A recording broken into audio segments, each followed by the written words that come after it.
శ్రీమాత్రే నమః. జయ గురు దత్తాత్రేయ నమః. ఈ వీడియోలో మనం మీనరాశి వారికి అక్టోబర్ నెల మాస ఫలితాలు ఏ విధంగా ఉండబోతున్నాయి అన్న విషయాన్ని పరిశీలిస్తే, ఒక విధంగా ఈ మీనరాశి వారికి ఈ నెలలో జరగబోతున్నటువంటి గ్రహాల మార్పులు చాలా వరకు అనుకూలంగా రావడం జరుగుతుంది. ముఖ్యంగా వీళ్ళకి ఎలా ఉందంటే, ప్రస్తుతం ఈ మీనరాశి వారికి ఏ గ్రహం ఎక్కడికి వచ్చినా, ఎంత అనుకూలించినా దాని యొక్క ఫలితాన్ని జాతకుడు అనుభవించలేకపోతుంటాడు. దానికి ప్రధాన కారణం ఏంటంటే, రాశి అందే రాహుగ్రహ సంచారం జాతకుడిని ఒక విధమైన బలహీనతలకి లోన్ చేస్తుంది. అధిక ఆశ కల్పిస్తూ ఉంటుంది. కొద్దిగా సాంప్రదాయ విరుద్ధంగా, తను ఉన్నటువంటి ప్రాంతానికి విరుద్ధంగా, సంస్కృతి విరుద్ధంగా ప్రవర్తించే విధంగా ఆలోచనలు కలుగుతుంటాయి. సాధారణంగా జలతత్వ రాశి, ఆధ్యాత్మిక రాశి, మోక్షాన్ని కోరే రాశి అయినటువంటి మీనరాశి వారు ఎప్పుడూ కూడా దైవ సన్నిధిలో ఉండాలని, మంచి వారితో కలిసి ఉండాలని, జీవితం ప్రశాంతంగా గడపాలని కోరుకుంటూ ఉంటారు. అటువంటి ప్రశాంతంగా స్వర్గధామంలా ఉన్నటువంటి మీనరాశిలోకి రాహు ప్రవేశించడం వల్ల జాతకుడిని చాలా బలహీనతలకి లోన్ చేయడం, అత్యాశకి గురి కావడం, తన యొక్క నడవడికలో, ప్రవర్తనలో మార్పు వచ్చే విధంగా ఆలోచింపజేస్తూ ఉంటాడు. ఈ ఆలోచించడం వల్లే జాతకుడు ప్రతి దాంట్లో కూడా అనుమానాన్ని, వ్యతిరేకతని, తన స్వలాభాన్ని చూడటం మొదలు పెడుతూ ఉంటాడు. సో ఏదైనా జాతకుడు తన ఆలోచన విధాని, ఆలోచన సరళిని మార్చుకోకపోతే ఎన్ని గ్రహాలు ఎంత అనుకూలంగా వచ్చినా 100% ప్రస్తుతం జాతకుడికి వ్యతిరేక ఫలాన్ని ఇవ్వడమే జరుగుతుంటాయి. అందువల్ల ఏంటంటే, ప్రస్తుతం రాహు యొక్క ప్రభావం నుంచి జాతకుడు బయటపడాలంటే ముఖ్యంగా ఏంటంటే, అత్యాశకి లోను కాకూడదు, ఈజీ మనీకి ఆశపడకూడదు. ఎంత కష్టపడ్డామో అంతవరకే మీరు ఆలోచించి దాని యొక్క ప్రతిఫలం తీసుకోవాలి. ఎటువంటి ప్రలోభాలకి లొంగకూడదు. ఎటువంటి స్నేహితులు, బలహీనత పడి ఉన్నటువంటి స్నేహితులు, చెడు అలవాట్లు ఉన్నటువంటి స్నేహితులు, అటువంటి వాటితో పరిచయం పెంచకుండా కేవలం గురువులు, ఆధ్యాత్మిక రంగంలో మంచి మార్గంలో వెళ్ళే వాళ్ళతోనే పరిచయం పెంచుకుంటే ఖచ్చితంగా మీకు ఈ రాహు ప్రభావం మీ మీద తగ్గుతుంది. ఎప్పుడైతే రాహు ప్రభావం మీ మీద తగ్గిందో అన్ని శుభగ్రహాలు మీకు అనుకూలించే ఫలితం రావడం వల్ల ఆ శుభ ఫలితాన్ని మీరు పొందే ప్రయత్నం చేస్తారు. మరి ఇప్పుడు గురువు అక్టోబర్ 9 నుంచి వక్రగమనంలోకి వచ్చి ధనస్థానంలోకి రావడం వల్ల, అంటే మామూలుగా ప్రభావం చూపుతాడు కానీ గురువు మాత్రం ఎట్టి పరిస్థితిలో మీకు వృషభ రాశిలోనే ఉంటాడు. కానీ దాని ఫలితాన్ని ఇవ్వడం జరుగుతుంది అక్టోబర్ 9 నుంచి. ఈ కారణంతో ధనభావం యాక్టివేట్ అవుతుందన్నమాట. 2, 6, 10 అర్ధ త్రికోణం యాక్టివేట్ అవ్వడం వల్ల కుటుంబ సమస్యలు పరిష్కారం అవుతాయి. వృత్తిలో ఉన్నటువంటి సమస్యలు అధిగమిస్తారు. ముఖ్యంగా కుటుంబ సభ్యుల సహకారం లభిస్తుంది. వృత్తిలో ఉన్నటువంటి ఇబ్బందులు, చికాకులు తొలగి సాధారణంగా ఆదాయం పెరగడం వల్ల మంచి నిర్ణయాలతో ముందుకు వెళ్తూ ఉంటారు. కుటుంబ సభ్యులు గౌరవం పొందుతూ ఉంటారు. చిన్న చిన్న సమస్యల నుంచి బయటపడతారు. సో ఇది అనుకూలంగా ఉంది. అయితే 3వ స్థానంలో ఉన్నటువంటి గురువు కూడా 3, 7, 11 అంటే కామత్రికోణాన్ని యాక్టివేట్ చేయడం వల్ల కొన్ని సందర్భాల్లో అత్యాశకి వెళ్ళడం జరుగుతూ ఉంటుంది. రాహు కూడా సేమ్ గురువులాగే 5, 9 స్థానాలు వీక్షిస్తుంటాడు. ఉన్న భావాన్ని ఎక్స్పెండ్ చేస్తుంటాడు. అయితే గురువు ఏంటంటే ఆధ్యాత్మికంగా మంచిగా ఎక్స్పెండ్ చేస్తుంటే రాహు విషంతో కూడుకున్నటువంటి పాయిజన్ లాగా యాక్టివేట్ చేస్తుంటాడు. సో అందువల్ల ఏంటంటే, మరి గురువు ఈ కామత్రికోణాన్ని యాక్టివేట్ చేయడం వల్ల జాతకుడు కోరికలు ఎక్కువగా ఉంటాయి. దాన్ని నెరవేరే ఆలోచనలో సక్రమైనటువంటి ఆలోచనలతో కోరికలు కోరుకుంటే అది అనుకూలంగా ఉండే అవకాశం ఉంది. కాబట్టి ఆ విషయాన్ని జాతకుడు తన విచక్షణ జ్ఞానంతో, మంచి ఆశయాలతో, మంచి ప్రయత్నం చేస్తే అనుకూలించే అవకాశం ఉంది. ఇక కుజుడు చతుర్థ స్థానంలో అక్టోబర్ 20 వరకు కూడా కొంతవరకు బలంగానే ఉన్నాడు. ధన భాగ్యాధిపతిగా చతుర్థ స్థాన సంచారం జాతకుడికి స్థిరాస్తి కొనే అవకాశాన్ని కలిగిస్తాడు. పెద్దల ద్వారా కానీ, తన సొంత ధనంతో కానీ ఏదో ఒక స్థిరాస్తిని, వాహనాన్ని, ఇంటిని కొనుక్కునే అవకాశం ఉంటుంది. స్థిరాస్తి మీద పెట్టుబడి పెట్టచ్చు. అన్నదమ్ములు సహకరిస్తారు.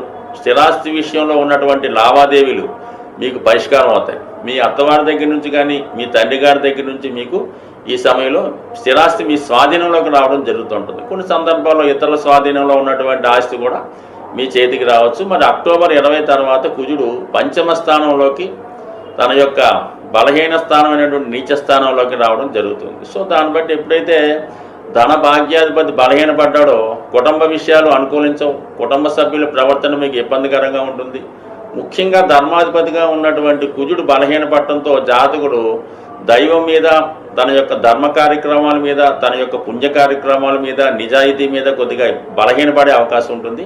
ఎప్పుడైతే భాగ్యస్థానం బలహీనమైందో కుజుడు మళ్ళా రాహు విజృంభించి జాతకుడిని వ్యసనాల వైపు వెళ్ళేలా ప్రయత్నం చేస్తుంటాడు. సో ఏదేమైనా ఖచ్చితంగా మరి అక్టోబర్ 20 తర్వాత జాతకుడు కుజుని యొక్క బలం పెంచుకునే ప్రయత్నం చేయాలి. అంటే గురువు బలంగా ఉన్నా, ఏ గ్రహం బలంగా ఉన్నా ముందు ఈ పాప ఫలితాలు అనేవి తొందరగా వచ్చేస్తుంటాయి అన్నమాట. ఒక గ్రహం పాపస్థానంలోకి వచ్చినా, దుస్థానంలోకి వచ్చినా తన యొక్క ఫలితాన్ని ఇమీడియట్గా ఇచ్చేస్తుంటాడు. అదే శుభస్థానంలోకి వచ్చినటువంటి గ్రహం తన పుణ్యఫలాన్ని చాలా ఆలస్యంగా ఇవ్వడం జరుగుతుంటుంది. మరి ఈ కారణం వల్ల మరి ఖచ్చితంగా జాతకుడు అక్టోబర్ 20 తర్వాత చాలా వరకు తన యొక్క బలహీనతలకి స్వస్తి పలకాలి, మంచి వాళ్ళతో పరిచయం పెంచుకోవాలి, ఆధ్యాత్మిక చింతన పెంచుకోవాలి. సో ఏదైనా కొంతవరకు మరి వ్యయ స్థానంలో ఉన్నటువంటి శని భగవానుడు కూడా జాతకుడిని అధిక వ్యయం వైపు, అధికమైన ఖర్చు వైపు ప్రయాణించేలా చేస్తుంటాడు. సో దాంతో ఇప్పుడు ఏమైందంటే మరి ధన లాభాధిపతులైనటువంటి మరి కుజ శనులకి 6, 8 షష్టాష్టకితి రావడం వల్ల అనూహ్యంగా అక్టోబర్ 20 తర్వాత జాతకుడి యొక్క ఆర్థిక పరిస్థితి కంప్లీట్గా తారుమారై మరి ఏదో ఒక కారణం వల్ల ఉద్యోగం స్టక్ అవ్వడం వల్ల, వ్యాపారం స్టక్ అవ్వడం వల్ల ఆర్థిక ఇబ్బందులు సడన్గా ఏర్పడే అవకాశం ఉంది. కాబట్టి దానికి కూడా జాతకుడు ప్రిపేర్ అయ్యి ఆర్థిక పరంగా స్టెబిలిటీగా ఉంటూ చక్కగా మరి తన యొక్క పుణ్యఫలాన్ని పెంచుకుంటే అన్ని రకాల ఇబ్బందుల నుంచి బయటపడే అవకాశం ఉంటుంది. ముఖ్యంగా ఈ నెలలో జాతకులు కుజగ్రహ, రాహుగ్రహ, శనిగ్రహాలకి ఖచ్చితంగా పరిహారం చేసుకోవాల్సిందే. అలాగే రవిగ్రహానికి కూడా పరిహారం చేసుకోవాలి. ఎందుకంటే కుజ శనులకి షష్టాష్టక స్థితి ఏర్పడింది, అలాగే రవి శనులకు కూడా ఈ స్థితి ఏర్పడింది. మరి ఇవన్నీ స్థితి వల్ల జాతకుడు కొంతవరకు అనూహ్య సంఘటనలు ఏర్పడడం, ప్రభుత్వం ద్వారా వ్యతిరేకత, ఇలాంటి కొన్ని చికాకులు కలిగే సూచనలు ఉన్నాయి. కాబట్టి మరి వీటి నుంచి బయటపడాలంటే సాధారణంగా ఈ అక్టోబర్ నెలలో మనం అనుకుంటున్నాం. కాబట్టి ఏదైనా ప్రతి ఒక్కరికి కూడా ముఖ్యంగా దేవతల యొక్క అనుగ్రహం ఎంత ముఖ్యమో పితృదేవతల యొక్క అనుగ్రహం కూడా అంతే ఇంపార్టెంట్గా ఉంటుంది. మరి అటువంటి పితృదేవతల యొక్క అనుగ్రహాన్ని పొందేవాలనుకున్న వాళ్ళకి మరి ఈ అక్టోబర్ 2వ తారీఖున వస్తున్నటువంటి మహాలయ అమావాస్య అన్నది ఒక సంవత్సరంకి ఒకసారి వచ్చే ఈ రోజునాడు మాత్రం ఖచ్చితంగా అందరూ కూడా సాధ్యమైనంత వరకు ఈ గ్రహాల పీడలతో ఉన్నవాళ్ళు, కొంతవరకు ఈ పితృదోషాలు, పితృశాపాలు, సర్పదోషాలు ఉన్నట్టు వారికి ఈ మహాలయ అమావాస్య రోజు విధి విధానంగా మీ యొక్క ఆచార వ్యవహారాన్ని అనుసరించి ఏదైనా దేవాలయంలో అక్కడ ఉన్నటువంటి పండితులకి తగు విధమైనటువంటి మరి ఈ బియ్యం మొదలగువి ఇచ్చి వాళ్ళ యొక్క ఆశీర్వాదం తీసుకోవడం జరుగుతూ ఉంటుంది. అలాగే కొంతవరకు వారికి ఉపయోగపడేటటువంటి అవసరాలకు తగినటువంటి బియ్యం, పప్పులు మొదలగునవి ఇవ్వడం వల్ల మీకు పితృరూపంలో వాళ్ళు సంతోషిస్తారు. అలాగే ముఖ్యంగా మీరు ఎవరినైతే ఉద్దేశించి చేద్దాం అనుకుంటున్నారో, ఒకవేళ మీ తండ్రి గారు లేదంటే మీ తాతగారు ఎవరు ఉంటారో వారు ఏ వయసులో మరి మీ నుంచి దూరం అయ్యారో ఆ వయసులో ఉన్నవారిని, అంటే ఏ క్యాస్ట్ అయినా పర్లేదు, ఆ వయసులో ఉన్నవారిని ఆ రోజు వీలైతే మీకు కుదిరితే బట్టలు పెట్టచ్చు, కడుపు నిండా భోజనం పెట్టచ్చు. ఈ విధంగా చేయడం వల్ల మరి పితృదేవతల అనుగ్రహం పొందుతారు. అలాగే మరి మీకు ఏదన్నా గోవుకి ఈ విధంగా ఆహారం పెట్టినా కూడా ఆ దోషం నుంచి, అంటే వాళ్ళ స్థాయిని బట్టి చేసుకోవాలి తప్ప మరి పెద్దగా చేయగలిగే వాళ్ళు గొప్పగానే చేసుకోవాలి.